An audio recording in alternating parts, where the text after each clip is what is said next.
So what have unions accomplished?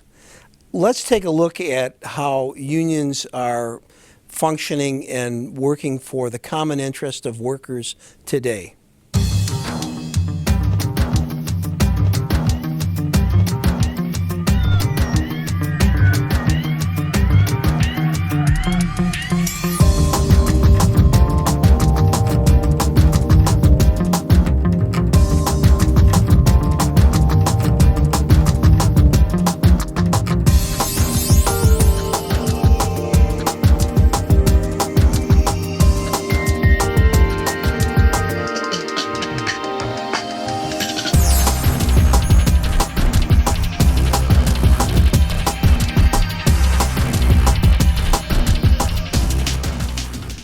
Yeah, so we're out here for the middle class. You know, we're out here for not just ourselves, but all the people that work at Walmart's, Kroger's, Meijer's, all the suppliers that supply these parts and are working for $12, $15 an hour.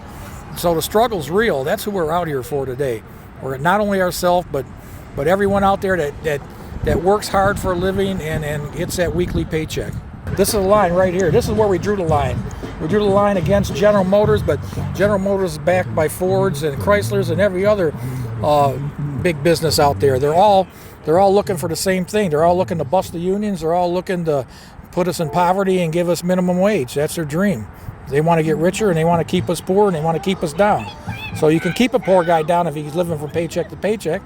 He's got nothing else to do but come to work. So here, that's why we're drawing that line today, and that's what this fight's about for the middle class. They want to keep us at low wages, and the taxpayers bailed them out back at the bankruptcy. Our union bailed them out back then, and they also got a tax break from the country just a few years ago, and we didn't see any of that money either. So yeah, we feel it's our time to get our share back, and because our wages, when they go up, it also brings up wages for other people. Like one GM job in there is like 7 jobs outside, and this community deserves better. We support this community 100%, and they're supporting us 100% also. So that's why we're out here. We want job security, affordable health care, a pathway for the temporary employees. No contract. No contract. No work. No contract. No work. No contract. No work. No contract. No work. No contract. No work. No contract. No work. No contract. No work. No contract. No work. No contract. No work. No contract. No work. No contract. No work. No contract. No work. No contract. No work. Biggest guy, No me, contract. right there.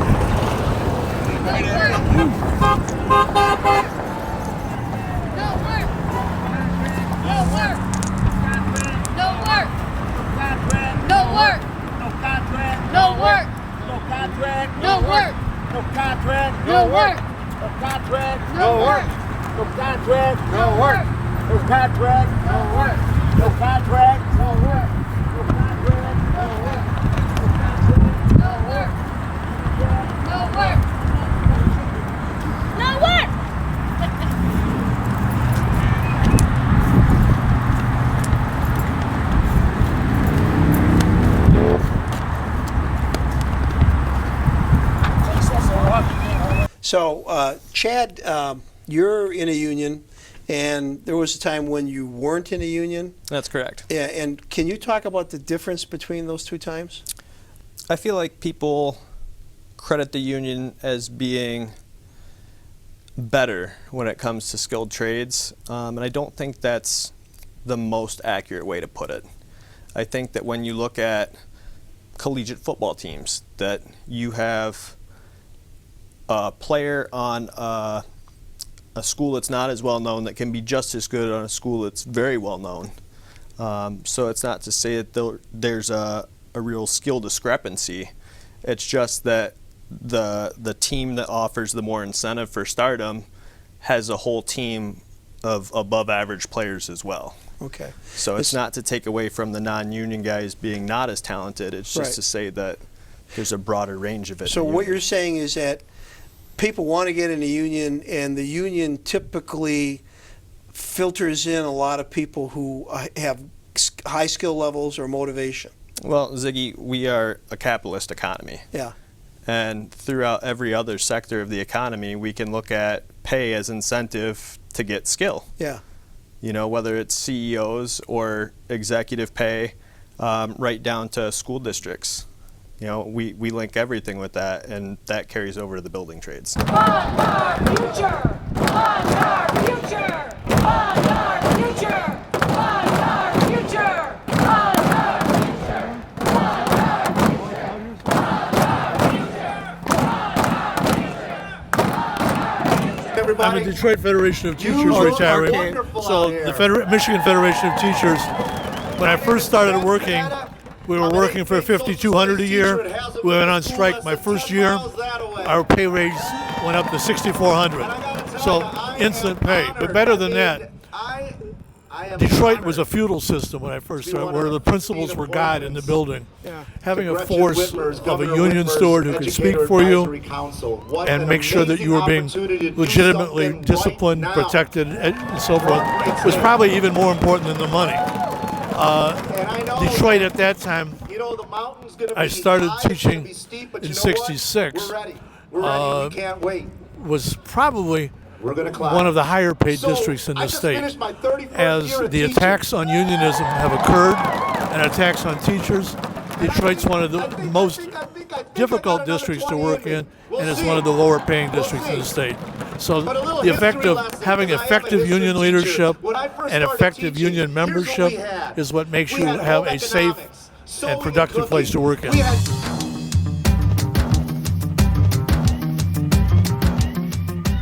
It's an organization that advocates for our profession, that's a voice that's louder than my voice alone. So it allows us to have a collective voice, collective power for our profession, for our students. If it weren't for unions, we wouldn't have a middle class. So I really think unions are a valuable, valuable part to society. There's more power in numbers, and it's not putting person against person. It's a group effort. I think they're great. I was AFT and MEA, and all I can really say is that support of unions is the only help we have for improving our public education. Strong union creates strong schools, creates strong families, creates what we need for our public education going forward. Once you have the solidarity of the members in the union, then you can tackle issues that are important because you have more people, more voices, more hands on deck to get the word out about what's important and how issues affect not just individual students, but individuals in the community, both in the affluent communities and in the less affluent communities. Solidarity is really important. We have to build our unions back. As an old teacher, I remember what unions were 30 years ago. I see the struggle with getting younger teachers involved in the understanding of how unions create such a strong environment for to fight against the dismantling of public education, which ultimately affects communities, individuals. So yeah, we have to have our unions in order for us to maintain a strong public education. I feel like there should be a fusion between school boards and administration and management and the educators. I'm here because I support students. I respect educators. I want to fund our schools. I think all of us should have that same premise. Most definitely. It doesn't matter what we do. We all work for the students. So that's the most important. Growing up in Flint, it gets instilled in you. Join a union. They're important. That solidarity of worker, that solidarity of the workforce, and having a voice as a member of the union, it's something to cherish because that union can give you a power that you don't have singularly. Tim, you're a member of a union. Why don't you tell me a little bit about when you joined or why you joined? Why did you want to be a part of a union?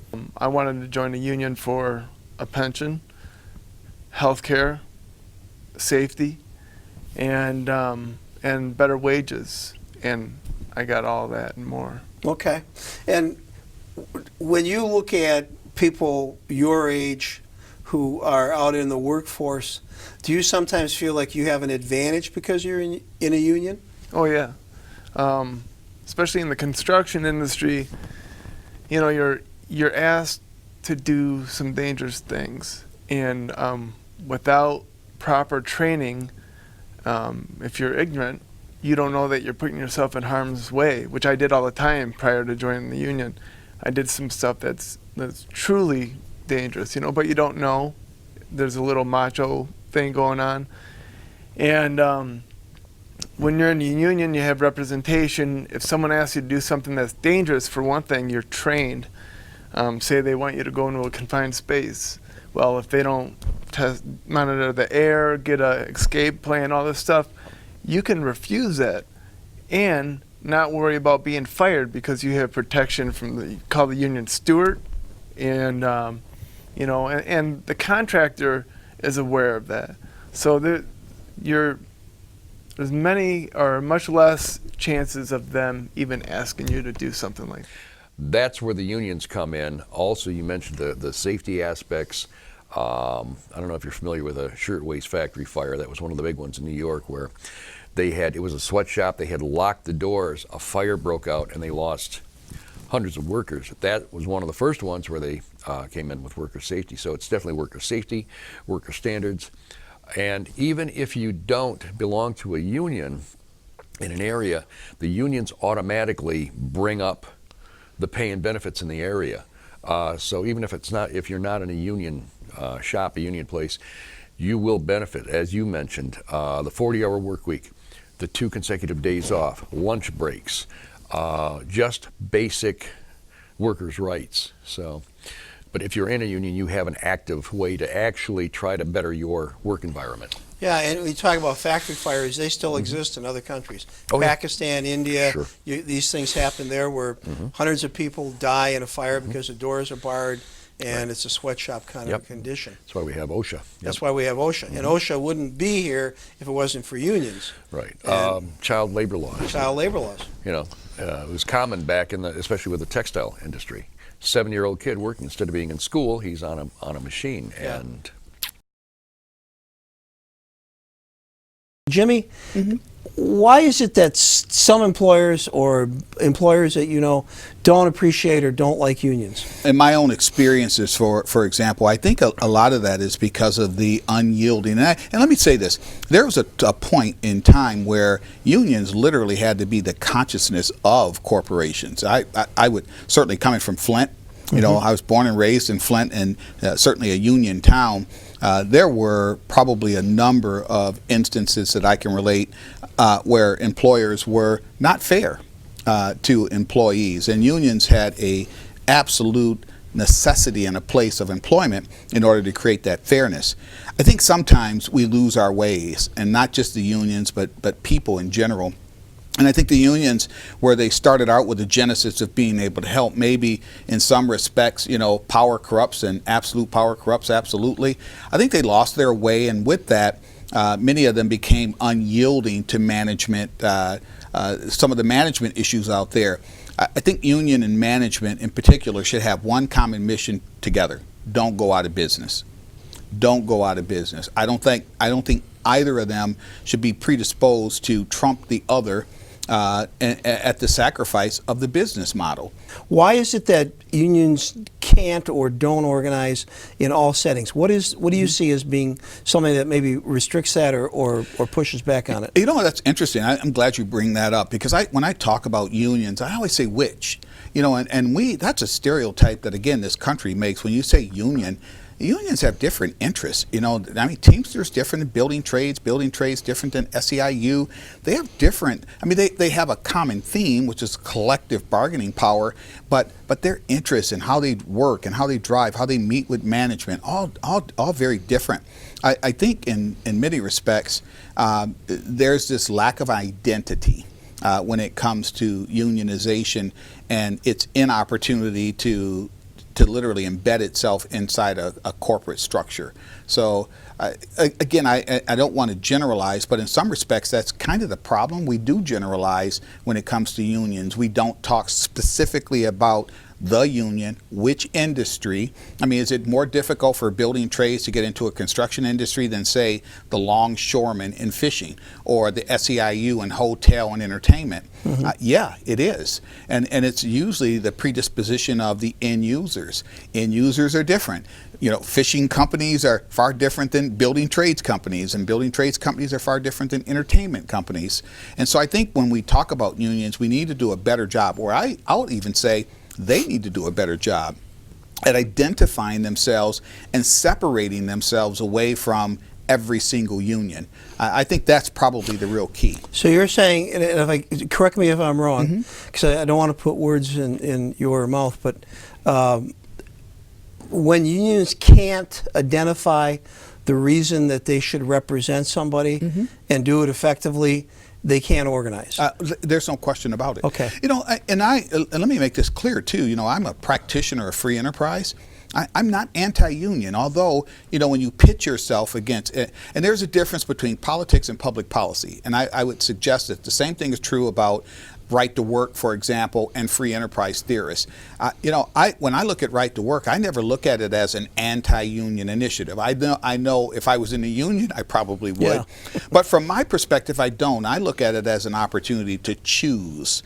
You know, and as a free enterprise person, if you're anti-union, that breaks the principles of free enterprise. You know, free enterprise simply says, look, if you want to join a union, feel free. If you don't, again, make that choice, but don't force it upon anybody. And right to work, in my narrative, was always about that. Yeah, so it's not necessarily about a closed shop or an open shop. You're saying it's about individual choices, and that when unions don't offer those individual choices, that offends people. It does. You know, and if I'm in the union and I'm a business agent, for example, you know, it's selling the union. And that for me was what right to work was all about. It simply says, instead of me taking for granted that you're in my union without me even giving you one iota of why it's important for you to be in the union, you're in anyway. Now, what right to work did was simply said, okay, you know, Ziggy, there's a lot of value in belonging here. Let me tell you why. And then at that point, Ziggy saying, yeah, I can see the value of that, I'm in. And that really was the relationship between non-right to work states and right to work states, is that conversation we just had. Tom, as a union person, how do you see the right to work legislation that has passed through over 20 states in the United States? Right to work, as we call it, right to work for less, is meant to do one thing, and that's to kill unions. And the way it's supposed to happen is, instead of someone paying dues and helping support their union for legal fees, whatever, people come in now, they don't have to pay dues. They still get represented, but they don't pay anything. So it's like, why buy the cow if you get the milk for free? And the thought is, if that happens enough, you'll have so few people paying dues, the majority of the people will be freeloaders, for lack of a better word, and the union will fold. Now, it used to be that unions had different variations of how you could pay dues. What were those, and how has it changed? Years ago, you had what was called a closed shop. That meant you had to be in the union. SAG-AFTRA is still kind of like that. If you want to be a screen actor, you've got to be a union member. But then legislature was passed that made it a union shop. So you did not have to be a union member if you had a religious problem or just didn't like unions, whatever. But you still had to get enough money taken out that was comparable to your union dues. It didn't go to the union. It went to a nonprofit organization like United Way or something like that. So you still ended up paying, and then a lot of people just thought, well, since I'm paying anyways, I may as well join, then I've got a say in my union. Now, right to work is you don't have to pay at all. You get all the benefits.